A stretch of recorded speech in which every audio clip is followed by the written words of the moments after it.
ನಂಗೆ ಇಲ್ಲಿ ನೋಡ್ರಿ, ಇದೇನಾ mutton piece, mutton Mule tyre ಬಂತು. ಹೊಸಕೋಟೆನಲ್ಲಿ ಓಡಾಡ್ತಿದ್ರೆ ನಿಮಗೆ ಗಾಡಿಗೆ ಮುಳ್ಳು ಚುಚ್ಚುತ್ತೋ ಬಿಡುತ್ತೋ, ಮೂಳೆ ಚುಚ್ಚೋ ಚಾನ್ಸಸ್ ಅಂತೂ ಇದ್ದೇ ಇರುತ್ತೆ. ಇವತ್ತು ನಾವು ಕಲ್ತಿರೋ ಪಾಠ. ನಿಮಗೆ ಯಾರಿಗಾದ್ರು ಇಂಟ್ರೆಸ್ಟ್ ಇದ್ದರೆ ನಿಮ್ಮ ವೆಹಿಕಲ್ನ ನಮ್ಮ ಚಾನಲಲ್ಲಿ ಫೀಚರ್ ಮಾಡೋದಕ್ಕೆ ಕಾಂಟ್ಯಾಕ್ಟ್ ಮಾಡಿ, ಒಂದು ರಿವ್ಯೂ ಮಾಡೋಣಂತೆ ಹೆಂಗಿದೆ ಏನು ಕತೆ ಅಂತ ಅಂದ್ಬಿಟ್ಟು. ನಮ್ಮ ಸೂರ್ಯ ಅವರು ಮೇಲೆ ಬಂದ್ಬಿಟ್ಟಿದ್ದಾರೆ, ಮಖಕ್ಕೆ ರವ ಅಂತ ಹೊಡಿತಾ ಇದ್ದಾರೆ. ಬಿರಿಯಾನಿ ಎಲ್ಲ ತಿಂದ್ಬಿಟ್ಟು ಹೊರಗಡೆ ಬಂದು ನಿಂತ್ಕೊಂಡು ಒಂದಿಷ್ಟು ಮಾತುಕತೆ ಅದು ಇದು ಅಂತ ಮಾತಾಡ್ಕೊಂಡು ಟೈಮ್ ಪಾಸ್ ಮಾಡ್ತಾ ಇದ್ದೀವಿ. ಅದ್ರ ಜೊತೆಗೆ ಚಳಿಲಿ ಬಂದಿದ್ವಲ್ಲ, ಬಿಸಿ ಆಗೋದಕ್ಕೆ ಬಿರಿಯಾನಿ ಜೊತೆಗೆ ಸೂರ್ಯ ಅವರು ಕೊಡ್ತಿರೋ ಶಾಖ ಬೇಕು ಅಂತ ನಿಂತ್ಕೊಂಡಿದ್ದೀವಿ ಸದ್ಯಕ್ಕೆ. ಇನ್ನೊಂದು ಸ್ವಲ್ಪ ಹೊತ್ತು ನಿಂತ್ಕೊಂಡು ಅದಾದಮೇಲೆ ಹೊರಡೋಣ ಅನ್ನೋ ಪ್ಲ್ಯಾನು. ಬಿರಿಯಾನಿ ಪಾತ್ರೆಗಳು ನೋಡಿ ದೊಡ್ಡದಾಗಿದ್ದಾವೆ. ಮೋಸ್ಟ್ಲಿ ಒಂದು ಖಾಲಿಯಾಗಿ ಇನ್ನೊಂದು ಪಕ್ಕದಲ್ಲಿ ಇರಬೇಕೇನೋ ಗೊತ್ತಿಲ್ಲ, ಬಟ್ ಕ್ರೇಜಿ. ಬೆಳಗ್ಗೆ ಬಿರಿಯಾನಿ ತಿನ್ನೋದೇ ಒಂದು ಮಜಾ. ಬಿರಿಯಾನಿ ನೋಡಿ ಗೈಸ್ ಇವಾಗ ಎತ್ತಾರೆ ಈ ದೊಡ್ಡ ಪಾತ್ರೆಯಿಂದ. ಹೊಗೆ ನೋಡಿ ಅಲ್ಲಿ ಹೆಂಗೋಯ್ತೈತೆ. ಅದೇ ಬಿರಿಯಾನಿ ಇವಾಗ ತಿಂದಿದ್ದು. ಮೋಸ್ಟ್ಲಿ ಇದು ಚಿಕನ್ ಬಿರಿಯಾನಿ ಅನಿಸ್ತು. ಒಂದು ಚಿಕನ್ ಬಿರಿಯಾನಿ, ಒಂದು ಮಟನ್ ಬಿರಿಯಾನಿ ಗುರು. ಸೊ ಇಲ್ಲಿರೋದು ಚಿಕನ್ನು, ಅದು ಕಡೆ ಇರೋದು ಮಟನ್ನು. ನಾವು ತಿಂದಿದ್ದು ಮಟನ್ ಬಿರಿಯಾನಿ. ಈಗ ಆಲ್ಮೋಸ್ಟ್ ಏನು 1.5 ಗಂಟೆ ಮೇಲೆ ಬೇಕು. ಸೊ ಲೆಟ್ಸ್ ಗೋ, ಬನ್ನಿ ಹೊರಡೋಣ. ಒಂದೇನಂದರೆ ಹೊಸಕೋಟೆ ಬಿರಿಯಾನಿ ಅಂದರೆ ಒಂದು ರೇಂಜು ಕ್ವಾಂಟಿಟಿ ವೈಸು. ಸೊ ಇದು ಕ್ವಾಂಟಿಟಿ ಒಂಚೂರು ಕಡಿಮೆ ಆಗ್ಬಿಡ್ತು ಅಂತ ಅನ್ನಿಸ್ತು. ಯಾಕೋ ಜರ್ಕೊಡಿತಾಳೆ ನಮ್ಮ ಆಶಿ ವಯ್ಯಾಶಿ. ಆಗಲೇ ಬಿಸಿಲಲ್ಲಿ ನಿಂತಿದ್ದಕ್ಕೆ ಒಂದು ಸಮಾಧಾನ ಇತ್ತು. ಇವಾಗ ಮತ್ತೆ ಅದೇ ಚಳಿ ಗಾಳಿ ಹೊಡಿತಿದೆಯಲ್ಲ, ಚಳಿ ಜಾಸ್ತಿ ಆಗ್ತಾಯಿದೆ. ಇಲ್ಲ ಬರ್ತೀನಿ ವಾಪಸ್ ಬರ್ತೀನಿ ತಡ್ರಿ. ಮ್ಯಾಟ್ರ್ ಏನಪ್ಪ ಅಂದರೆ ಅವ್ರದ್ದು ಪಂಚರ್ ಆಗ್ಬಿಟ್ಟಿದೆಯಂತೆ ಗಾಡಿ. ನಾನು ಜೊತೆಲೇ ಬರ್ತಾವ್ರಲ್ಲ ಅಂತ ಅಂದ್ಕೊಂಡು ಆರಾಮಾಗಿ ಬರ್ತಾಯಿದ್ದೀನಿ. ನೋಡಿದ್ರೆ ಪಾಪ ಅಲ್ಲೆಲ್ಲ ಸ್ಟಾಪ್ ಮಾಡಿದ್ದಾರೆ ಅವರು. ಆಗಿದೆ ಬನ್ನಿ. ಪಂಚರ್ ಅಂಗಡಿ ಓಪನ್ ಆಗಿಲ್ಲ, ಹತ್ರದಲ್ಲಿ ಎಲ್ಲೂ ಇಲ್ವಾ? ಹೌದಾ, ಓಪನ್ ಆಗಿರಲ್ಲ. ಒಂದು ಪಂಚರ್ ಹಾಕೋ ಅಂಗಡಿನ ಹುಡ್ಕೊಂಡು ಇಷ್ಟು ದೂರ ಬಂದೆ, ಒಂದು ಸಿಗೋದು ಬೇಡವಾ? ಬಡ್ಡಿ ಮಗಂದು ಎಲ್ಲ ಕ್ಲೋಸ್ ಆಗ್ಬಿಟ್ಟವೆ. ನೋಡಿ ಇಲ್ಲೂ ಕ್ಲೋಸು ಒಂದೈತೆ. ಒಳ್ಳೆ ಸ್ಕ್ಯಾಮ್ ಅಂದರೆ ಸ್ಕ್ಯಾಮು. ಸೊ ಇವಾಗ ಮತ್ತೆ ವಾಪಸ್ಸು ಹೊಸಕೋಟೆ ಟೋಲ್ ಹತ್ರ ಬಂದಿದ್ದೀನಿ. ಸೊ ಇಲ್ಲೊಂದು ಅಂಗಡಿ ಇದೆ, ಪಂಚರ್ ಅಂಗಡಿ. ಸೊ ಇವರು ಓಪನ್ ಮಾಡಲಿ ಅಂತ ಕಾಯ್ತಾ ಇದ್ದೀನಿ. ಅವ್ರನ್ನ ಅಲ್ಲೇ ಬಿಟ್ಟಿದ್ದೀನಿ. ಅಲ್ಲೊಂದು ಅಂಗಡಿ ಇದೆ. ಸೊ ಯಾವ್ದು ಫಸ್ಟ್ ಓಪನ್ ಆಗುತ್ತೋ ಅಲ್ಲಿಗೆ ಜೈ ಅನ್ನೋದು. ಸೊ ಅಲ್ಲಿ ಅವ್ರು ನೋಡ್ಕೋತಾರೆ, ಇಲ್ಲಿ ನಾನು ನೋಡ್ತಾ ಇದ್ದೀನಿ ಬಂದುಬಿಟ್ಟು ನಿಂತ್ಕೊಂಡು. ಹೆಂಗಾಗಿದೆ ನೋಡಿ, ಪಂಚರ್ ಅಂಗಡಿ ಓಪನ್ ಆಗೋದಕ್ಕೋಸ್ಕರ ಕಾಯೋ ಥರ ಆಗೋಗಿದೆ ಇವತ್ತು ನಮ್ಮ ಬಿರಿಯಾನಿ ರೈಡು. ನನ್ನ ಎಸ್ಟಿಮೇಷನೇ ತಪ್ಪಾಗ್ಬಿಡ್ತು. ನಾನು ಅಂದ್ಕೊಂಡಿದ್ದೆ ಇದು ಹೈವೇಲಿರೋದಲ್ಲ, ಮೂಮೆಂಟ್ ಜಾಸ್ತಿ ಇರುತ್ತೆ ಜನಗಳದು, ಸೊ ಓಪನ್ ಆಗುತ್ತೆ ಬೇಗ ಅಂತ. ನೋಡಿದ್ರೆ ಅಲ್ಲೇ ಇದ್ದಿದ್ದು ಬೇಗ ಓಪನ್ ಆಗಿದೆ. ಸೊ ಒಳ್ಳೇದಾಯಿತು ಅವ್ರನ್ನ ಅಲ್ಲೇ ಉಳಿಸ್ಕೊಂಡಿದ್ದು. ಅವ್ರನ್ನೂ ಇಲ್ಲೇ ಕರೆದ್ಬಿಟ್ಟಿದ್ದೀರಾ, ಸುಮ್ಮನೆ ಪ್ರಾಬ್ಲಮ್ ಆಗಿಬಿಡೋದು. ಸೊ ಇವಾಗ ವಾಪಸ್ಸು ಅದೇ ಜಾಗಕ್ಕೆ ಹೋಗಬೇಕು. ಇಲ್ಲಿ ಗಾಡಿ ಬಿಚ್ಚಿಸಿ ಟೈರ್ನ ತೊಗೊಂಡೋಗಿದ್ದಾರೆ. ಏಕೆ ಅಂದರೆ ಅಲ್ಲಿದೆಯಲ್ಲ ಅಂಗಡಿ, ಸೊ ಆ ಅಂಗಡಿನಲ್ಲಿ ಪಂಚರ್ ಹಾಕ್ತಿರೋದು. ಸೊ ಅದಕ್ಕೋಸ್ಕರ ನಾನು ಇಲ್ಲಿ ಕಾಯ್ಕೊಂಡಿದ್ದೀನಿ ಗಾಡಿನ. ಸೊ ಅವ್ರು ಹೋಗಿದ್ದಾರೆ ಅಲ್ಲಿ ಪಂಚರ್ ಹಾಕ್ಸೋದಕ್ಕೆ, ತೊಗೊಂಡೋಗಿದ್ದಾರೆ. ಇಬ್ಬರು ಹೋಗ್ಬಿಟ್ರೆ ಸುಮ್ಮನೆ ಪ್ರಾಬ್ಲಮ್. ರೋಡಲ್ಲಿ ನಿಲ್ಸಿದೀವಲ್ಲ, ಇವತ್ತು ಯಾರು ಮುಖ ನೋಡಿದ್ವಿ ಅಂತ ಗೊತ್ತಿಲ್ಲ. ಗಾಡಿ ಪಂಚರು, ತೊಂದರೆ ಮೇಲೆ ತೊಂದರೆಗಳು. ಏನೋ ಬಿರಿಯಾನಿ ತಿನ್ಕೊಂಡು ಎಂಜಾಯ್ ಮಾಡೋಣ ಅಂತ ಬಂದ್ವಿ, ನೋಡ್ರಿ ಎಲ್ಲ ಉಲ್ಟಾ ಆಗ್ತಾಯಿದೆ. ಆಗಲೇ ಬಿಸಿಲು ಬೇಕು ಅಂತ ಹೇಳ್ಬಿಟ್ಟು ಬಿಸಿಲಲ್ಲಿ ನಿಂತ್ಕೊಂಡಿದ್ವಿ. ಈಗ ಬಿಸಿಲು ಓವರಾಗಿ ಮಖಕ್ಕೆ ಹೊಡಿತಾ ಕೂತೈತೆ. ಈಗ ಸ್ವಲ್ಪ ಕಷ್ಟ ಆಗ್ತಾಯಿದೆ, ಸೆಕೆ ಆಗ್ತಾಯಿದೆ ಈ ಟೀ ಶರ್ಟ್ ಹಾಕಿರೋದು. ಏನೇ 9 ಗಂಟೆ ಹೊತ್ತಿಗೆಲ್ಲ ಮನೆಗೆ ಹೋಗ್ಬಿಡ್ತೀವಲ್ಲ ಬಿಸಿಲು ಬರೋತ್ತಿಗೆ ಅಂತ ಅಂದ್ಕೊಂಡು, ಆ ಥರ ಸ್ಕೀಮ್ ಹಾಕ್ಕೊಂಡು ಏನೇನೋ ಅಂದ್ಕೊಂಡಿದ್ವಿ. ಎಲ್ಲ ಉಲ್ಟಾ ಆಗ್ತಾಯಿದೆ. ಟೈಮ್ ಇಲ್ಲೇ 9:30 ಆಗೋಯ್ತು. ಆಲ್ಮೋಸ್ಟ್ ಒಂದು 2 ಅವರ್ ಬೇಕು ಮನೆಗೆ ಹೋಗೋದಕ್ಕೆ. ಆ್ಯಂಡ್ ಟ್ವಿಸ್ಟ್ ಏನು ಗೊತ್ತಾ, ಅಲ್ಲಿ ಹೋಗ್ಬಿಟ್ಟು ಪಂಚರ್ ಹಾಕ್ಸ್ಬೇಕಾದ್ರೆ ಗೊತ್ತಾಗಿರೋದು, ಚಿಕನ್ನೋ ಇಲ್ಲ ಅಂದರೆ ಮಟನೋ ಗೊತ್ತಿಲ್ಲ, ಯಾವುದ್ರದ್ದೋ ಮೂಳೆ ಚುಚ್ಕೊಂಡಿರೋದು ಟೈರ್ಗೆ. ಎಂಥ ಕೊಯಿನ್ಸಿಡೆನ್ಸ್ ನೋಡಿ. ಬಿರಿಯಾನಿ ತಿಂದು ಮಜಾ ಮಾಡಬೇಕು ಅಂತ ಬಂದಿದ್ದು, ಆ ಬಿರಿಯಾನಿ ಮೂಳೆನೇ ನಮಗೆ ಚುಚ್ಚಿಬಿಟ್ಟಿದೆ. ಅಂದರೆ ಗಾಡಿ ಚುಚ್ಚಿಬಿಟ್ಟಿದೆ. ಅದು ಇಂಡೈರೆಕ್ಟಾಗಿ ನಮಗೆ ಚುಚ್ಚಿದಾಗೆ ನಂದು ಎಷ್ಟು ಟೈಮ್ ವೇಸ್ಟು ಆ್ಯಂಡ್ ಗಾಡಿ ಇಲ್ಲಿ ತಳ್ಕೊಂಬರೋದು ಏನೇನೋ ಆಗ್ಬಿಡ್ತು. ಸೊ ಒಳ್ಳೆ ಏನೋ ಬಿರಿಯಾನಿ ತಿನ್ಬೇಕಂತ ಬಂದಿದ್ದಕ್ಕೂ ಒಳ್ಳೆ ರಿಟರ್ನ್ ಗಿಫ್ಟ್ ಕೊಟ್ಟಿದೆ ನಮಗೆ. ನಾನಂತೂ ಈ ಕಾರ್ ಮರೇಲಿ ಕುತ್ಕೊಂಡ್ಬಿಟ್ಟಿದ್ದೀನಿ.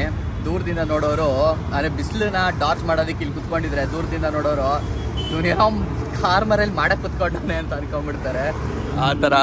ನಂಗೆ ಇಲ್ಲಿ ನೋಡ್ರಿ, ಇದೇನಾ mutton piece, mutton Mule tyre ಬಂತು. ಟೈರ್ನ ಹೊಡ್ಕೊಂಡು ಓಡ್ತಿದ್ವಲ್ಲ ಹಿಂದೆ, ಹಂಗೆ. ವಯಸ್ಸು ಎಷ್ಟಾದರೆ ಏನು, ಹಿಸ್ಟ್ರಿ ರಿಪೀಟ್ಸ್. ಬನ್ನಿ ಹೊರಡೋಣ. Let's go.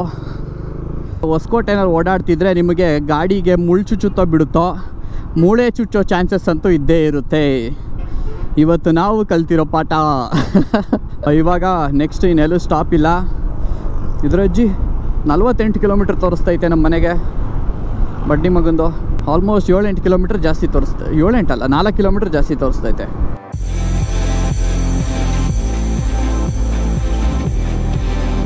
ಎಂಥ ಒಳ್ಳೆ ಲೈನ್ ಬರೆದಿದ್ದಾರೆ ನೋಡ್ರಿ ಕಾರಿಂದೆ.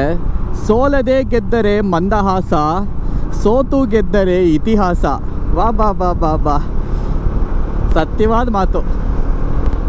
ಸೋಲದೆ ಗೆದ್ದರೆ ಗೆದ್ಬಿಟ್ವಿ ಅಂತ ಖುಷಿಲಿರ್ತೀವಿ, ಬರೀ ನಗು ನೋಡ್ತೀವಿ ಅಷ್ಟೇ. ಅರೆ ಇತಿಹಾಸ ಯಾವಾಗ ಆಗೋದು ಅಂದರೆ ಆ ನೋವು ಅನುಭವಿಸಿರ್ತೀವಲ್ಲ, ಆ ನೋವಿನಲ್ಲೂ ನಾನು ಇಲ್ಲ, ಐ ವೋಂಟ್ ಗಿವ್ ಅಪ್, ನಾನು ಮಾಡ್ತೀನಿ ಅಂತ ಮಾಡ್ತೀವಲ್ಲ, ಇತಿಹಾಸನೇ ಅದು. ಸೊ ಇವೆಲ್ಲ ಟೋಟಲಿ ಎಕ್ಸ್ಪೆಕ್ಟೆಡ್. ಈ ಜಾಮು ಏನೂ ಮಾಡೋಕ್ಕಾಗಲ್ಲ, ಕಂಪ್ಲೇಂಟ್ ಮಾಡೋಂಗೆ ಇಲ್ಲ. ನಾವು ಕರೆಕ್ಟ್ ಟೈಮ್ ಹೊರಟಿದ್ದಿದ್ರೆ ಕರೆಕ್ಟಾಗಿ ಇಷ್ಟೊತ್ತಿಗೆ ಮನೆಗೆ ಸೇರಬೇಕಾಗಿತ್ತು. ನೋಡಿದ್ರೆ ಇನ್ನು ಇಲ್ಲೇ ಇದ್ದೀವಿ. ಮುಂದೆ ಹೋಗ್ತಾ ಹೋಗ್ತಾ ಹೋಗ್ತಾ ಇನ್ನೂ ಬೇಜಾನ್ ರೆಡ್ಗಳಿದೆ ಮ್ಯಾಪಲ್ಲಿ. ಸೊ ಯೂಶಲಾಗಿ ಮ್ಯಾಪ್ಸ್ ಹಾಕೊಳ್ಳೋದೇ ಅದಕ್ಕೆ. ನಾನು ಅದೇನೋ ಗೊತ್ತಿಲ್ಲ, ಆ ಡಿಸ್ಟೆನ್ಸು ನಂಬರ್ ಆಫ್ ಕಿಲೋಮೀಟರ್ಸ್ ಕಡಿಮೆ ಆಗ್ತಿರೋದು ನಾನು ನೋಡ್ತಾ ಇರಬೇಕು. ನಾನು ಅದೊಂದು ಅಡಿಕ್ಷನ್ ಆಗಿಬಿಟ್ಟಿದೆ. ರೂಟ್ ಗೊತ್ತಿದ್ರು ಮ್ಯಾಪ್ಸ್ ಹಾಕಿರ್ತೀನಿ.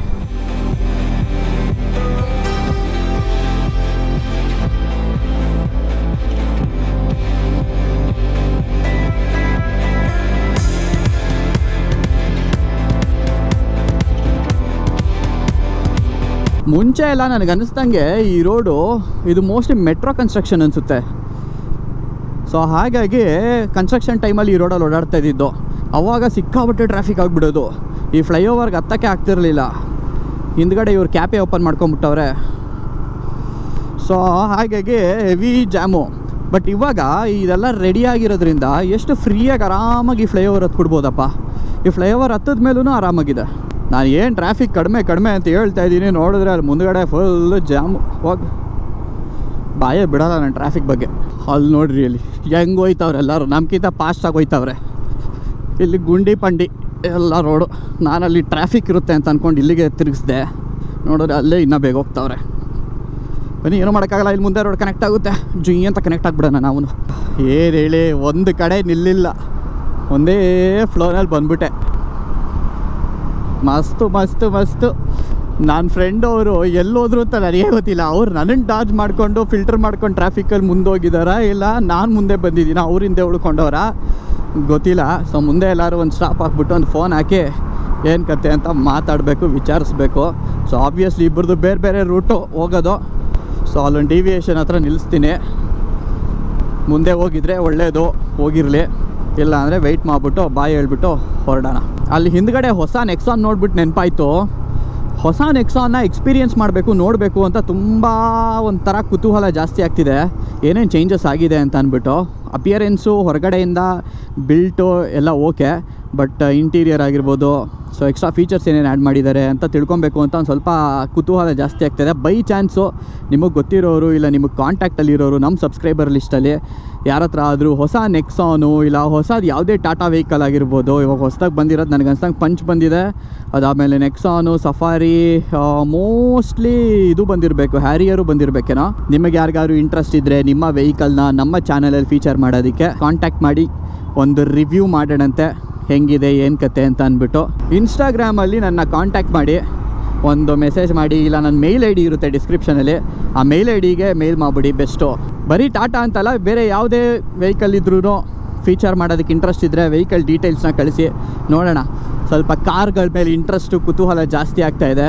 ಸೊ ಅದನ್ನೊಂಚೂರು ಆ ಫೀಲ್ಡಲ್ಲಿ ಎಕ್ಸ್ಪ್ಲೋರ್ ಮಾಡೋಣ ಅಂತ ಅನ್ಕೋತಾ ಇದ್ದೀನಿ. ತುಂಬ ಒಳ್ಳೆ ರೆಸ್ಪಾನ್ಸ್ ಕೊಟ್ಟಿದ್ದೀರಾ ನನ್ನ ಕಾರ್ ರಿವ್ಯೂಗಳಿಗೆ. ಸೊ ಅದಕ್ಕೋಸ್ಕರ ಒಂದು ಟ್ರೈ ಕೊಡೋಣ, ಮತ್ತು ಅದನ್ನೇ ಬೇರೆ ಬೇರೆ ಕಾರ್ಗಳನ್ನ ನಿಮಗೆ ಪರಿಚಯ ಮಾಡಿಸೋದಕ್ಕೆ ಅಂತ ಅಂದ್ಕೊಂಡಿದ್ದೀನಿ. ಫ್ರೆಂಡಿಗೆ ಫೋನ್ ಮಾಡಿದ್ದೆ ಇಲ್ಲೇ ನಿಲ್ಲಿಸ್ಬಿಟ್ಟು. ಸೊ ಅವ್ರು ಹೊರಟ್ಬಿಟ್ರಂತೆ, ಅವರು ಸಿಟಿ ಒಳಗೆ ಹೋಗ್ತಾಯಿದ್ರೆ, ಫ್ಲೈಓವರ್ ತೊಗೊಂಡಿದ್ದಾರೆ. ನಾನು ಇಲ್ಲೇ ತುಮಕೂರು ರೋಡ್ ಹಿಡಿತೀನಿ. ಸಿಟಿ ಒಳಗೋರೆ ನನಗೆ ಲೇಟ್ ಆಗಿಬಿಡುತ್ತೆ, ದೂರ ಆಗಿಬಿಡುತ್ತೆ. ಸೊ ಅವ್ರಿಗೆ ಅಲ್ಲಿಂದ ಹತ್ರ ಆಗುತ್ತೆ. ಸೊ ಫೈನಲಿ ನಮ್ಮ ಏರಿಯಾ ಸೈಡ್ ಬಂದಿದ್ದೀನಿ. ಇಲ್ಲಿಗೆ ಬಂದಾಗ ಹೇಳಿದ್ನಲ್ಲ, ಐ ಥಿಂಕ್ ಮುಂಚೆನೂ ಹೇಳಿದ್ದೀನಿ ಇದನ್ನೇ, ಒಂದು ಸಮಾಧಾನ, ಒಂದು ನೆಮ್ಮದಿ. So let us go. ಇನ್ನೊಂದು ಸ್ವಲ್ಪ ದೂರ ಮನೆ. ಸೊ ಮನೆಗೆ ಹೋದ್ಮೇಲೆ ಏನು ಮಾಡೋದು ಏನು ಕತೆ ಅಂತ ಪ್ಲ್ಯಾನ್ ಹಾಕಬೇಕು. ಪ್ಲ್ಯಾನ್ ಪ್ರಕಾರ ಆ್ಯಕ್ಚುಲಿ ಇವತ್ತು ಸಾಯಂಕಾಲ ಬೇರೆ ಕಡೆ ಎಲ್ಲಾದರೂ ಹೋಗೋ ಐಡಿಯಾ ಇದೆ. ಸೊ ಅದೆಷ್ಟರ ಮಟ್ಟಿಗೆ ವರ್ಕೌಟ್ ಆಗುತ್ತೆ ಏನು ಕತೆ ಅಂತ ಹೇಳ್ಬಿಟ್ಟು ಟೈಮ್ ಹೇಳುತ್ತೆ. ಸದ್ಯಕ್ಕಂತೂ ಆನಲ್ಲಿದೆ ಅಂತ ಅಂದ್ಕೊಳ್ಳಿ, ಬಟ್ ಯಾವಾಗ ಬೇಕಾದ್ರೂ ಅದು ಆಫ್ ಕೂಡ ಆಗ್ಬೋದು. ಅಂದರೆ ಆಫ್ ಅಂದರೆ ಕಂಪ್ಲೀಟಾಗಿ ಆಫ್ ಅಲ್ಲ, ಪೋಸ್ಟ್ಪೋನ್ ಆಗ್ಬೋದು. ನೋಡೋಣ, ಅದು ಹೋಗ್ತಾ ಹೋಗ್ತಾ ಗೊತ್ತಾಗುತ್ತೆ. ಮೋಸ್ಟ್ಲಿ ನಿಮಗೆ ಅದು ನೆಕ್ಸ್ಟ್ ವ್ಲಾಗಲ್ಲಿ ಗೊತ್ತಾಗುತ್ತೆ, ಇಲ್ಲ ಈ ವ್ಲಾಗ್ ಎಂಡಲ್ಲಿ ಗೊತ್ತಾಗ್ಬಿಡುತ್ತೆ ನಿಮಗೆ ಏನು ಆ ಪ್ಲ್ಯಾನು, ಏನು ಕತೆ, ಆನಲ್ಲಿ ಇದೆಯಾ ಆಫಲ್ಲಿ ಇದೆಯಾ ಅಂತ.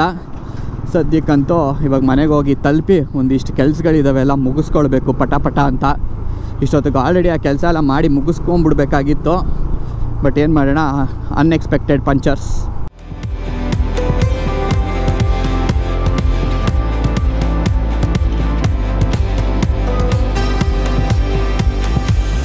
ಸೊ ಗೈಸ್, ಮನೆಗೆ ಬಂದುಬಿಟ್ಟು ಒಳ್ಳೆ ನಿದ್ದೆ ಹೊಡೆದೆ. ಯಾವ ಲೆವೆಲ್ಗೆ ಅಂತಂದರೆ ರಾತ್ರಿ ಏನು ಬ್ಯಾಲೆನ್ಸ್ ನಿದ್ದೆ ಇತ್ತು ಎಲ್ಲದೂ ಕ್ಲಿಯರ್ ಮಾಡಿಕೊಂಡೆ. ಸೊ ಇವಾಗ ಒಂದಿಷ್ಟು ಕೆಲಸ ಇದೆ ಅಂತ ಹೇಳ್ಬಿಟ್ಟು ಹೊರಗಡೆ ಹೋಗ್ತಾಯಿದ್ದೀನಿ. ಸೊ ಕೆಲಸ ಮುಗಿಸ್ಕೊಂಡು ಬಂದು, ಆ್ಯಕ್ಚುಲಿ ಕೆಲಸ ಎಲ್ಲ ಮುಗಿಸ್ಬೇಕು, ಎಡಿಟಿಂಗ್ ವರ್ಕು ಅಂತ ನಾನು ಆಲ್ರೆಡಿ ಹೇಳಿದ್ದೆ, ಅವೆಲ್ಲ ಹಂಗೆ ಬಿಟ್ಕೊಂಡಿದ್ದೀನಿ ಪೆಂಡಿಂಗು. ಸೊ ಅದನ್ನು ಮನೆಗೆ ಹೋಗ್ಬಿಟ್ಟು ಇವಾಗ ಮಾಡಬೇಕು. ಯಾಕೋ ಒಂದು ಲೆವೆಲಿಗೆ ಡೌಟ್ ಹೊಡಿತಾಯಿದೆ ಆ ಪ್ಲ್ಯಾನ್ ಅನ್ನಲ್ಲ, ಆ ಪ್ಲ್ಯಾನು ಅದೇನು ಅಂತಲೂ ಹೇಳ್ತೀನಂತೆ. ಬಟ್ ಸದ್ಯಕ್ಕೆ ಟ್ರಾಫಿಕ್ ಮೂವ್ ಆಯಿತು, ಲೆಟ್ಸ್ ಗೋ.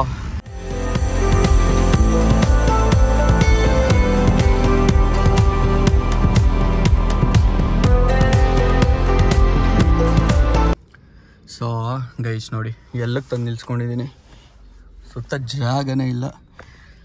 ಬೇಗ ಇಲ್ಲಿಂದ ಜಾಗ ಖಾಲಿ ಮಾಡಬೇಕು. ಆ್ಯಕ್ಚುಲಿ ಒಂದಿಷ್ಟು ಯಾವುದೋ ಗಲ್ಲಿ ತಂದು ನಿಲ್ಸಿದ್ದೀನಿ. ಸೊ ಆ್ಯಕ್ಚುಲಿ ಒಂದಿಷ್ಟು ಫುಡ್ ಗ್ರೈನ್ಸು ಸ್ವಲ್ಪ ಜಾಸ್ತಿ ಕ್ವಾಂಟಿಟಿಲಿ ಬೇಕಿತ್ತು. ಅದು ಏನಕ್ಕೆ ಅಂತ ಹೇಳ್ಬಿಟ್ಟು ಮೇ ಬಿ ಆಮೇಲೆ ಹೇಳ್ತೀನಿ, ಇವಾಗ ಏನು ಹೇಳಕ್ಕೆ ಹೋಗಲ್ಲ. ಎಷ್ಟು ಬ್ಯುಸಿಯಾಗಿರುತ್ತೆ ಈ ರೋಡು ಅಂದರೆ, RMC ಯಾರ್ಡಿದು ಫುಲ್ ಎಲ್ಲ ಬರೀ ರೈಸು, ಮನೆಗೆ ಬೇಕಾಗಿರುವಂತಹ ದಿನಸಿ ಸಾಮಾನುಗಳೆಲ್ಲ ಇಲ್ಲೇ ಸಿಗುತ್ತೆ, ಗೊತ್ತಿರುತ್ತೆ ಸುಮಾರು ಜನಕ್ಕೆ. ಸೊ ಇವಾಗ ನಮ್ಮ ನೆಕ್ಸಾನಲ್ಲಿ ತುಂಬಿಕೊಂಡು ಹೋಗಬೇಕು.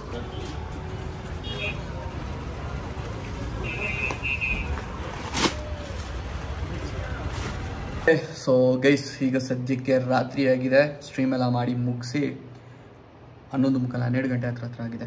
ಸೊ ಸ್ಟ್ರೀಮ್ನ ಎಂಡ್ ಮಾಡಿ ಕೂತ್ಕೊಂಡಿದ್ದೀನಿ.